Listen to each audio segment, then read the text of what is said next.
আসসালামু আলাইকুম ওয়া রাহমাতুল্লাহ। আপনাদের সাথে কথা বলছি প্রফেসর ডক্টর মোহাম্মদ মহিউদ্দিন উজ্জ্বল। আমরা দেখেছি কুমিল্লা ৪ আসনের বিএনপির মনোনয়ন হারানো ঋণখেলাপি যে প্রার্থী মঞ্জুরুল আহসান মুন্সী সংখ্যালঘু লোকজনদের ভোটারদেরকে নানাভাবে ভয় দেখাচ্ছে, বাড়িঘর জ্বালিয়ে দেওয়া, পুড়িয়ে দেওয়ার ভিডিও ভাইরাল হয়েছে। কিন্তু আমাদের ইন্টারিম সরকার, অন্তর্বর্তী সরকার নির্বাচনী আচরণবিধি প্রচণ্ডভাবে লঙ্ঘন করার অভিযোগে, ভোটারদেরকে ভয়ভীতি দেখানোর অভিযোগে তাদেরকে গ্রেপ্তার করছে না। তাদেরকে ইমিডিয়েট গ্রেপ্তার করা উচিত, আইনের আওতায় আনা উচিত। যেখানে একটা ভিডিওর মধ্য দিয়ে আমরা দেখতে পেয়েছি সে কাউকে পরোয়া করছে না, সে অনলাইন অফলাইনে প্রচার করে দেওয়ার জন্য বলতেছে, সে ভোটারদেরকে ভয় দেখাচ্ছে এবং আলটিমেটলি ট্রাক মার্কা, ধানের শীষ মার্কাতে ভোট দেওয়ার জন্য তাদেরকে বাধ্য করার চেষ্টা করছে এবং এগুলো নির্বাচনী আচরণবিধি সুস্পষ্ট লঙ্ঘন।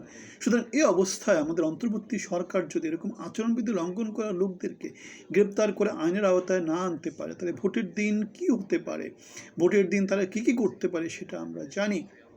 এখন এই অবস্থায় যদি অন্য কেউ লোক যদি এরকম কিছু করতো, ভোটাররা দেখে যদি ভয় দেখাতো, তাহলে আমাদের তো মনে হয় যে আইনশৃঙ্খলা বাহিনী তাদেরকে গ্রেপ্তার করার জন্য এগিয়ে যেত। এখন মঞ্জুরুল আহসান মুন্সী তিনি প্রভাবশালী লোক, তিনি ঋণখেলাপি, তিনি টাকার গরম দেখিয়ে অনেক জায়গা থেকে তিনি মনোনয়নকে ওকে করে নিয়ে আসছেন। সুপ্রিম কোর্টে গিয়ে তিনি আলটিমেটলি ধরা খেয়েছেন, কারণ সেখানে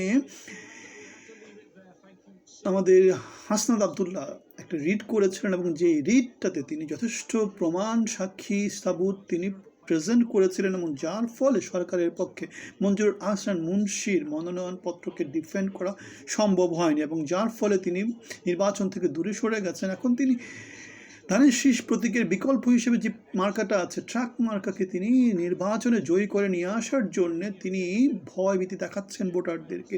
এখন এই অবস্থায় বাংলাদেশে ভোটাররা ঠিকভাবে ভোট দিতে পারবেন কিনা, কেন্দ্রে যেতে পারবেন কিনা, তার পছন্দ মতো মার্কায় ভোট দিতে পারবেন কিনা, নাকি নানাভাবে তারা হেনস্থা হবেন নির্বাচন পূর্ববর্তী এবং নির্বাচন পরবর্তী, সেই কথাই বলা হচ্ছে আমাদের ভয়ভীতিগুলোর মধ্য দিয়ে। এবং আমরা দেখেছি সে নিজেই বলেছেন, আমি বিএনপি ক্ষমতায় আসুক বা না আসুক, যদি মার্কায় ভোট দেওয়া না হয় আমি ঘর বাড়ি সব জ্বালিয়ে পুড়িয়ে দেবো, এমন একটা হুঙ্কার তিনি দিয়েছেন। সুতরাং এটাকে কোনো এক্সকিউজ করা যাবে না, এই লোককে গ্রেপ্তার করা উচিত, আইনের আওতায় আনা উচিত। এখন নির্বাচন পরবর্তীতে, কালকে তো 12 তারিখে নির্বাচন পরবর্তীতে এই জিনিসপত্রগুলো যেই সরকার ক্ষমতায় আসবে, বিএনপি সরকার আসলে সে তো কিছু করবে না, কেননা প্রার্থীটা বিএনপির, লোকটা বিএনপি নমিনেশন পাওয়া লোকজন, ক্ষমতাবান লোকজন, ঋণখেলাপি লোকজন, ব্যাংক ডাকাত লোকজন। এখন জামাত যদি ক্ষমতায় আসে, সেক্ষেত্রে জামাত এগুলোর বিরুদ্ধে ব্যবস্থা নেবে, ব্যবস্থা নেওয়া উচিত, সরকারের ব্যবস্থা নেওয়া উচিত। সরকার যদি এভাবে একজন করে যদি সবাইকে ছাড় দিয়ে দেয়, আলটিমেটলি দেশে আইনের শাসন বলে কিছু থাকে না, ন্যায়ভিত্তিক শাসন বলে কিছু থাকে না, জনগণের ভয়েস শোনার মতো কিছু থাকে না। আমরা দেখেছি হাসিনার 17 বছরের ফ্যাসিজম, আমরা এই জিনিসপত্রগুলাই দেখেছি।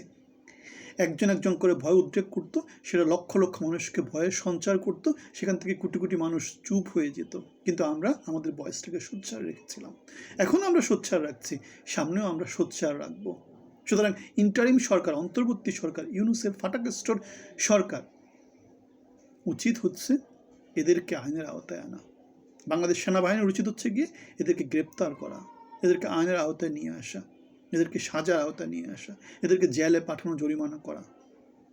যদি তারা ব্যর্থ হয়, বাংলাদেশে 17 মাসে ইউনূস কিছুই করতে পারেনি, বিপ্লব পরবর্তী বাংলাদেশ কিছুই অর্জন করেনি, 54 বছরের বাংলাদেশ কিছুই অর্জন করেনি।